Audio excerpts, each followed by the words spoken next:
Keeping venomous reptiles is an unforgiving hobby, requiring proper training and lots of experience. One simple mistake can be the difference between life and death. Remember, the most venomous snake in the world is the one that just bit you. There are no venomous snakes with training wheels. Just because you see Viperkeeper handle snakes a certain way does not mean you should try it too. Well, what we are going to attempt to do is, as you're aware, I have a number of animals that prefer to eat geckos.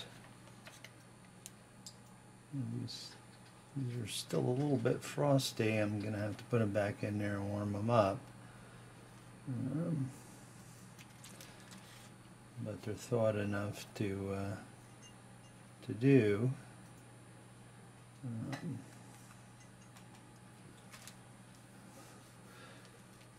So the way we do this is, these are still a little bit on the frosty side, so everybody's got to sort of be heated up.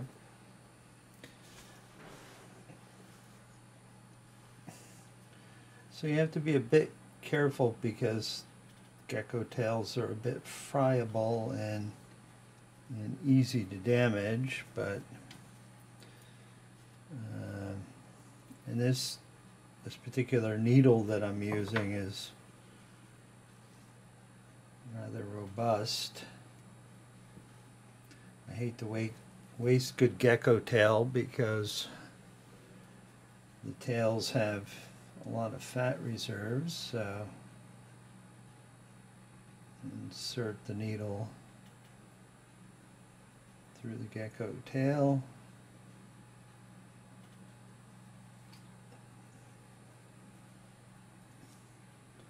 Sort of pull it through. You can use a regular needle and thread, of course. I happen to have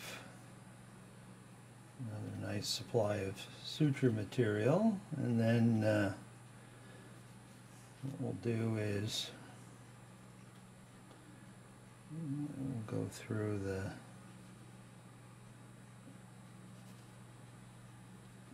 lower and upper jaw of the mouse, and through the nostrils. This is not for the faint-hearted.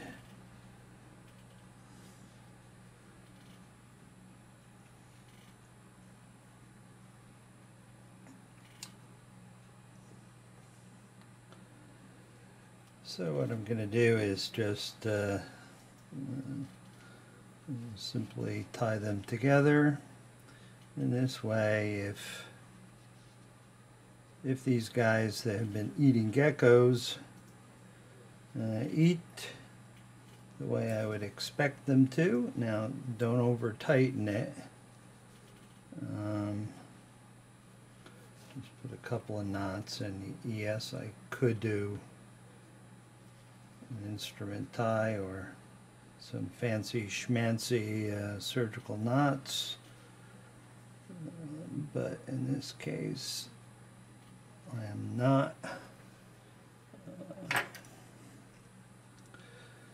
So this is, you can use any thread you have lying around.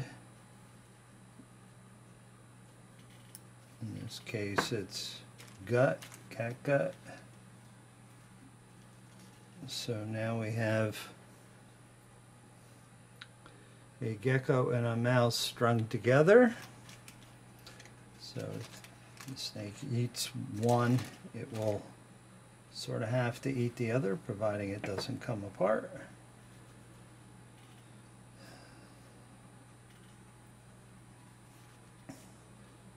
So you try to pick ones that have more beefy tails.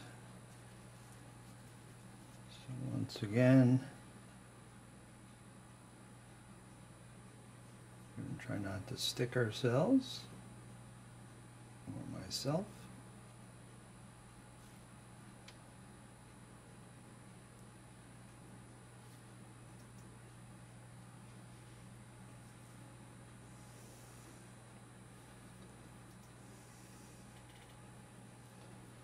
And now go up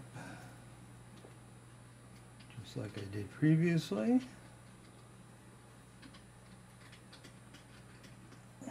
The things we do to get our snakes eating the foodstuffs that we want them to eat.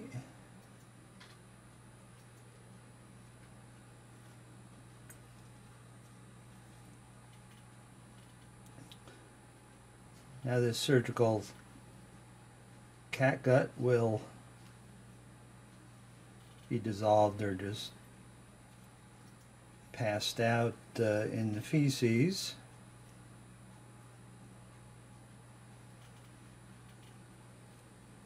So I'm not particularly worried about it. There are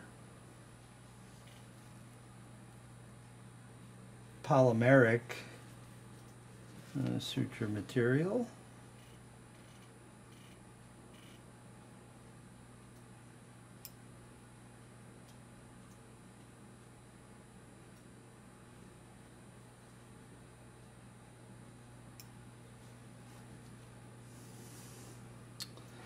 That we could use, but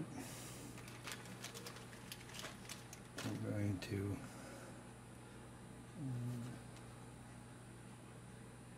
not do that. I hate to waste perfectly good gecko tails, but the whole idea is to get these guys feeding on mice, whether they like it or not.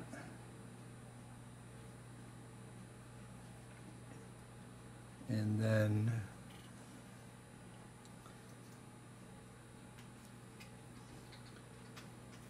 we don't have to obtain and purchase geckos to feed the animals.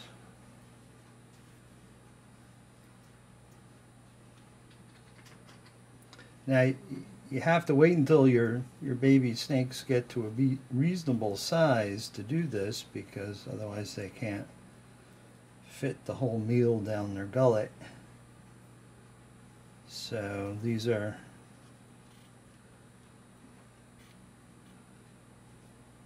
meant for the garter snakes. The male garter snake is a very picky eater. He loves geckos, but again, I prefer not to have to purchase geckos in order to get these guys feeding. And plus, you know, some of the small remaining babies from rockets, live birth, those guys are eating geckos all on their own very nicely, but we would like to get them switched over without any fanfare to something that's easier to provide and easier to keep in stock here. It took several months to get, I'll just keep that over there for next time. It took several months to get fresh live geckos from the supplier, because they need to come from Vietnam, and there were lots of flight delays and backups and all the other crazy paperwork to get them brought in. So burp the air out so these guys get warmed up really hot really fast. So let's see how this goes. What we have here today is feeding the difficult feeders. This is the little green mutant squam.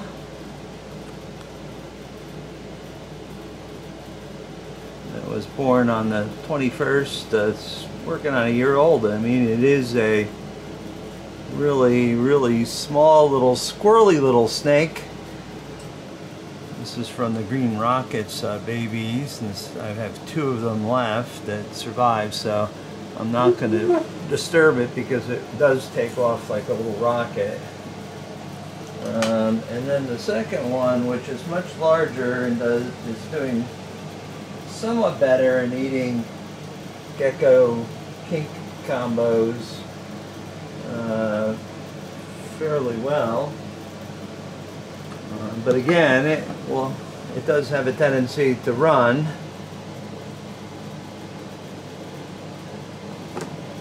Come on, come on. It does have a balance issue. Come on. It really hasn't, didn't eat last week. These are old sheddings. So I'm just gonna leave this right here. Maybe it will eat it, maybe it won't. You always run into these stumbling blocks with these snakes. Okay, and now we have the male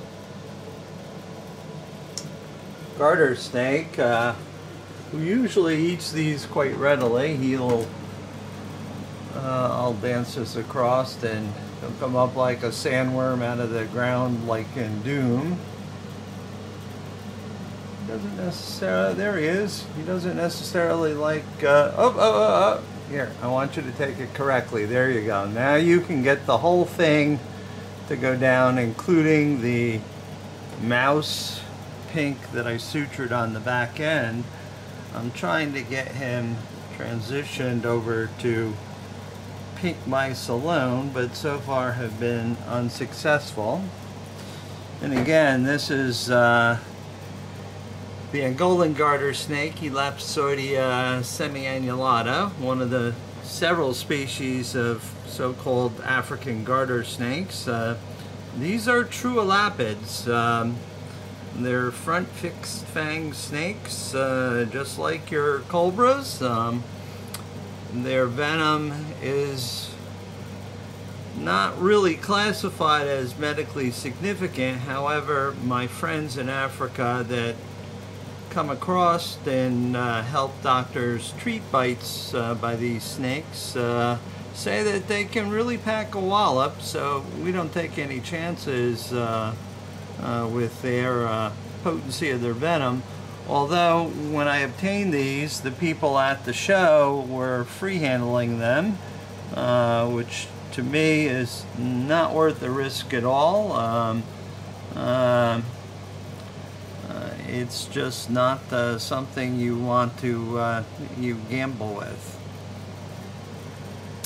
You know, free handling is sort of like Russian roulette. You've got, you know, 1 round in the cylinder of the revolver, you spin it, and you pull the hammer back, and you pull the trigger, and if you're unlucky, there's a chamber in the round is chambered correctly, and you splatter your brains all over the place. Well, it's the same thing with free handling.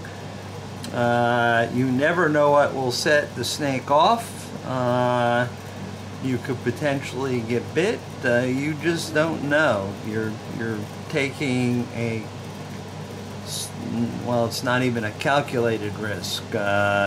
It's a risk of unknown characteristics. So since he's just going to sit there and sort of hold it when we're here, I am just going to close this, and he sort of went zipping back and dragged it back further, so we're not going to disturb him because, as you can see, he's very twitchy. And then lastly, we'll offer the female. She's been eating sort of sporadically, but we'll just sort of offer a pink mouse. Again, we'll sort of tap the substrate, but that doesn't necessarily mean that she will make an appearance. There she is. I'm not going to disturb her.